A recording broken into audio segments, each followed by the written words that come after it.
నట్టి కుమార్ గారు సార్తో మాట్లాడదాం, మరిన్ని విషయాలు తెలుసుకుందాం. నమస్కారం నట్టి కుమార్ గారు.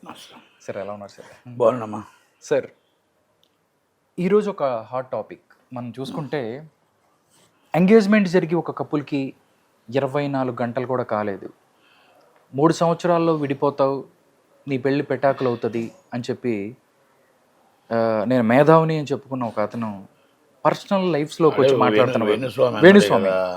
వేణుస్వామి నిజంగా సార్ దీన్ని మాట అంటాను, మూర్ఖుడు, అజ్ఞానుడు, అది జాతకం అనరు, బ్లాక్మెయిలింగ్ అంటారు. బ్లాక్మెయిలింగ్ అంటారు, అంతే. జాతకం కాదు అది. జాతకం అంటే నువ్వు ఏం చెప్పాలో, నువ్వు ఎలా చెప్పాలో వాళ్ళు నిన్ను అడగలేదు. వచ్చి వాళ్ళిద్దరూ నిన్ను అడగలే, వాళ్ళ ఫ్యామిలీస్ మిమ్మల్ని అడగలే. మంచి బయటకు చెప్పు, చెడు లోన్ చెప్పు. వాళ్ళకి నీకు ఏదైనా నిజంగా నీకు మనసులో దేవుడు వచ్చి చెప్పాడు అనుకో, దేవుడు నీతో కనిపించి మాట్లాడాడు అనుకో, అమ్మాయి వాళ్ళ రాత్రి దేవుడు వచ్చాడు, ఈ విధంగా వచ్చాడు, ఇలా చేస్తే బాగుంటుంది, ఇలా చేస్తే. ప్రతి దానికి ఒక మార్గం ఉంటుంది కదా. బ్రాహ్మణుడు అంటే దీవించేవాడు, బ్రాహ్మణుడు అంటే మనకు ఆస్వాదించేవాడు, బ్రాహ్మణుడు అంటే 10 కాలాల పాటు పిల్లా పాపలతో చల్లగా ఉండాలో దీవించేవాడు. శాపం పెట్టకూడదు. నువ్వు సెలబ్రిటీస్కి ఏం చెప్తున్నావు అంటే, నీ వెనకాల ఎవరైనా ఉండి చేయించారా? నీ వెనకాల ఎవరైనా ఉండి చేయించారా? ఎవరైనా నుండి నీతో మాట్లాడిస్తున్నారా? లేకపోతే నువ్వే బ్లాక్మెయిల్ చేస్తున్నావా? ఇది సినిమా విషయాల్లో నేను ఇంకోటి కూడా చెప్తున్నా. సినిమా విషయాల్లో వాళ్ళు బాగుండాలని కోరుకోండి. వాళ్ళిద్దరూ పెళ్ళయి పిల్లా పాపలతో 100 కాలాల పాటు చల్లగా ఉండాలని కోరుకోండి. దేవుడు ఏ విధంగా రాసిస్తాడు, విధంగా ఉంటుంది. మన రాత తలరాత అది, అంతే తప్ప ఎప్పుడో 10 సంవత్సరాల ముందు జరగాల్సింది నువ్వు చచ్చిపోతావు, లేకపోతే నువ్వు 2027 పెళ్ళే కాలేదు, 27 విడిపోతావు. ఇది అంటే అంతకుముందు కూడా ఆయన చెప్పాడు సార్, సమంత విడిపోతుందని నేనే చెప్పాను. మరి ఆ సమంతని సమంత గారి పర్మిషన్తో మళ్ళీ చెప్పావు విడిపోతారని? అంటే సమంత గారి ఇన్వాల్వ్మెంట్ ఉందా? అదే నేను అడుగుతున్నా, సమంత గారు ఇన్వాల్వ్మెంట్ ఉందా? ఆమె దగ్గర ఏమైనా ప్యాకేజ్ తీసుకున్నావా? ఆమె దగ్గర ప్యాకేజ్ తీసుకుని ఇద్దరు విడిపోవాలని చెప్పేసి ఆమె ఏమైనా ప్లాన్ చేసిందా? అనుమానాలు వస్తాయి కదా, డెఫినెట్లీ అనుమానాలు వస్తాయి. అదే నేను అడుగుతున్నాను, అనుమానాలు వస్తాయి. ఇప్పుడు సమంత గారు ఇద్దరు అఫీషియల్గా విడిపోయారు, వాళ్ళిద్దరూ డైవర్స్ తీసుకున్నారు, వాళ్ళ జీవితం వాళ్ళది, వైవాహిక జీవితం వీళ్ళ జీవితం వీళ్ళది. రిలేషన్షిప్ ఎవరున్నారు ఎలా ఉన్నారు అది సుప్రీంకోర్టు చెప్పింది, మనం దానికోసం డిస్కస్ చేయకూడదు. మనం వాళ్ళ ఫ్యామిలీ బాగుండాలి, వాళ్ళ 2 కుటుంబాలు బాగుండాలి, వాళ్ళిద్దరు పెళ్లి చేసుకుని పిల్ల పాపతో చల్లగా ఉండాలని కోరుకోవాలి. రోజు ఒక సినీ ఇండస్ట్రీలో వ్యక్తిగా ప్రతిసారి ఇలా జరుగుతుందనే ఉద్దేశంతోనే నేను రావడం జరిగింది తప్ప, నేను జాతకం చెప్పండి, చెడు చెవులో చెప్పండి. మీరు జాతకం చెప్పి బ్లాక్మెయిల్ చేద్దాం సినిమా ఇండస్ట్రీలో అంటే మాత్రం ఒప్పుకోరు. అంటే సార్, అంతకుముందు కూడా ఆయన చెప్పిన పరిస్థితి, కేసీఆర్ గారు ముఖ్యమంత్రి లేకపోతే కేటీఆర్ ముఖ్యమంత్రి అయిపోయింది, ఇప్పుడు ముఖ్యమంత్రి చేశారు కదా వేణుస్వామికి. కేసీఆర్ గారు రాత్రి ముఖ్యమంత్రి చెప్పాడు, జగన్మోహన్ రెడ్డి అది జగన్మోహన్ రెడ్డి నిండా మునిగిపోయాడు. ఈయన నమ్మి ఈయన నిజంగా వేణుస్వామి చంద్ర దేవుడు అనుకున్నాడు. 175 సీట్లు గెలుస్తారని చెప్పాడంట. 175 సీట్లు గెలుస్తారంటే 175 మైకుల్లో పెట్టుకున్నాడు. నాకు వేణుస్వామి చెప్పేశాడు, అన్ని మంత్రాలు వేసాడు, మొత్తం టోటల్గా అన్ని కూడా అష్ట దిగ్బంధాలు చేసేసాడు, కనుక 175 సీట్లు నేనే గెలిచేస్తానని మైండ్లో ఉన్నట్టంట. అందుకే 175 వెళ్ళిపోతూ కూడా నేను 175 గెలుస్తున్నాం, ప్రమాణ స్వీకారం కూడా ఏర్పాటు చేసేసుకొని ముహూర్తం కూడా ఈయనే పెట్టాడంట. మొత్తం కూడా ఈయన పెట్టాడంట 9వ తారీఖు బెట్టింగ్లు వేసి మొత్తం డబ్బులు పోగొట్టుకున్నారు. అలాగే ఆయన ఆల్రెడీ పరిస్థితి, ఇప్పుడు ఆయన పరిస్థితి ఏంటో ఆయనకు అర్థమవుతుంది. జగన్మోహన్ రెడ్డిది ఇప్పుడు వేణుస్వామిని నమ్మి జగన్మోహన్ రెడ్డి ఇప్పుడు ఎక్కడ ఉన్నాడో తెలియదు. అంటే ఎలక్షన్ జగన్మోహన్ రెడ్డి కోసం చెప్పొచ్చుగా. ఆయన మరి ఇప్పుడు ఎప్పుడు జైలుకి వెళ్తాడు, ఎప్పుడు మళ్ళీ చీఫ్ మినిస్టర్ అవుతాడు, మరి అవి చెప్పొచ్చుగా. ఆయన జాతకం చెప్పమాను, పోనొద్దు వేణుస్వామి జాతకం చెప్పమాను, వేణుస్వామి ఫ్యామిలీ జాతకం చెప్పమాను.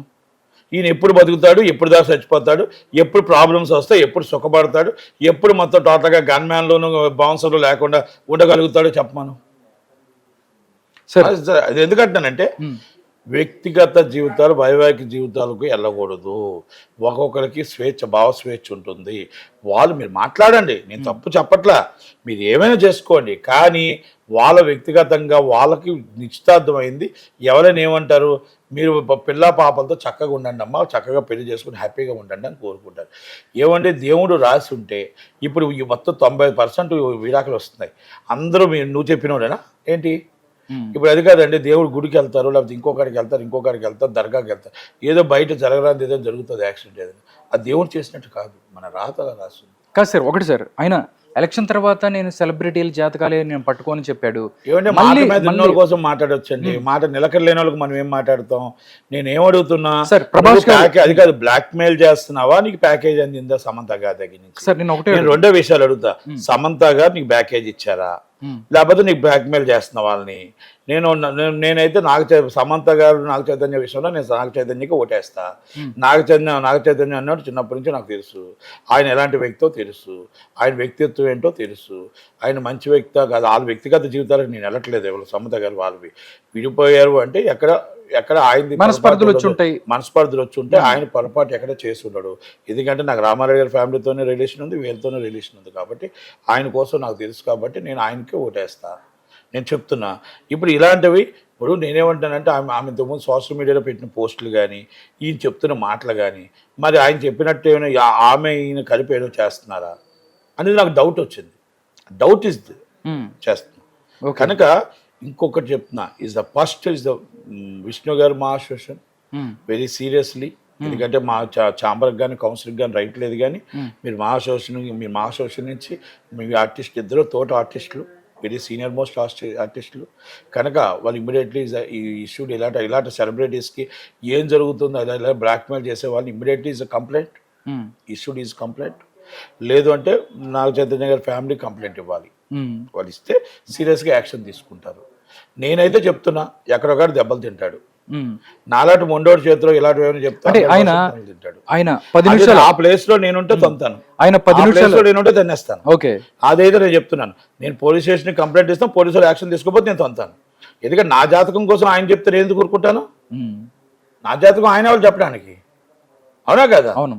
కనుక నేను అదే చెప్తున్నా. అంటే ఒకటి సార్, అంత ముందు కూడా నిజంగా జాతకం కరెక్ట్ గా చెప్తే బౌన్సర్లు ఎందుకు, గన్ మ్యాన్ లేదు సార్. ఒకటి సార్, నేను వేణుస్వామి గారికి ఒక మాట చెప్తున్నా. మీరు జగన్మోహన్ రెడ్డికి మీ జాతకం చాలా అవసరం. ఆయన కాడికి వెళ్ళి కూర్చోండి. ఆయన కాడికి వెళ్ళి కూర్చొని గడియలు చెప్పండి, వెళ్ళే రోడ్డు చెప్పండి, ఫ్లైట్ ఎక్కేది చెప్పండి, హెలికాప్టర్ వెళ్ళేది చెప్పండి, ఏ విధంగా వెళ్ళాలో చెప్పండి, ఓదార్పు ఎలా చేయాలో చెప్పండి, ఆయన ఎలా మళ్ళా 11 సీట్లు కూడా ఎలా పోవాలో చెప్పండి, ఆ 11 సీట్లు పోయి ఎలా కూర్చోవాలో చెప్పండి, ఎలా జైలుకి వెళ్తాడో చెప్పండి. వాళ్ళు మొత్తం చోట్లగా వాళ్ళ అనుచరులు అందరూ కూడా ఎలాగెలా జైలుకి వెళ్తారు. ఆఫీసర్లు అందరూ కూడా ఐపీఎస్ ఐఏఎస్ ఆఫీసర్లు కొంతమంది ఉన్నారు. వాళ్ళందరూ ఆయన నమ్ముకొని కొంతమంది ఏదైతే లక్షల కోట్లు దోచుకున్నారో వాళ్ళందరూ ఎలా జైలుకి వెళ్తారో చెప్పండి. అంతే కదా. నువ్వు పాపం అన్యాపుణ్యం ఎరిగిన చిన్న పిల్లలు ఇద్దరు పెళ్లి చేసుకుంటా అంటే వాళ్ళ మీద నీ కళ్ళు పడ్డాయి అంటే నువ్వెంత మూర్ఖుడివి. ఆయన దగ్గర జాతకం చెప్పించుకున్న వాళ్ళకి నేను చెప్తున్నా, మీరు మూర్ఖులైతే జాతకం చెప్పించుకుంటారు. మంచి చెప్పించుకోవడానికి జాతకం చెప్పించుకోండి అయ్యా. నేను ఎప్పుడు చచ్చిపోతానో అని జాతకం అయితే చెప్పించుకుంటారు. మీ సినిమా వాళ్ళకి అది అడుగుతున్నాను, బుద్ధి లేదా అని అడుగుతున్నా. జాతకం చెప్పించుకున్న సినిమా వాళ్ళకి అడుగుతున్నా నేను.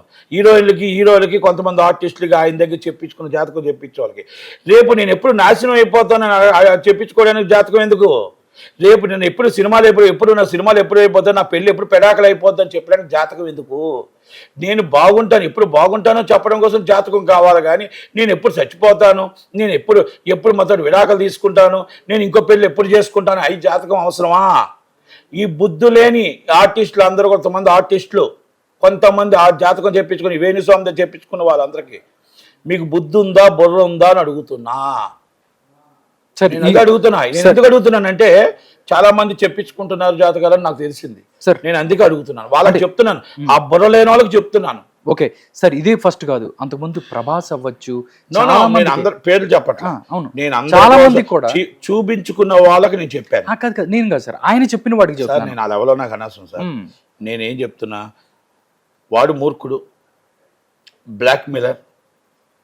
వాళ్ళకి ఏదో చెప్పి వాళ్ళ దగ్గర ఏదో డబ్బులు గుంచడానికైనా చేయాలి, లేకపోతే సమంత అయినా చెప్పి ప్యాకేజ్ ఇచ్చి ఉండాలి. నేను క్లియర్ కట్ గా చెప్పేశాను, దీంతో నో వే కన్సర్న్, ఇంకా అయిపోయింది. ఇంకా ఇలా అందరూ కలిపి కొంతమంది వచ్చి కాలు దండం పెట్టి చెప్పించుకునే వాళ్ళకి నేను చెప్తున్నా అంతే.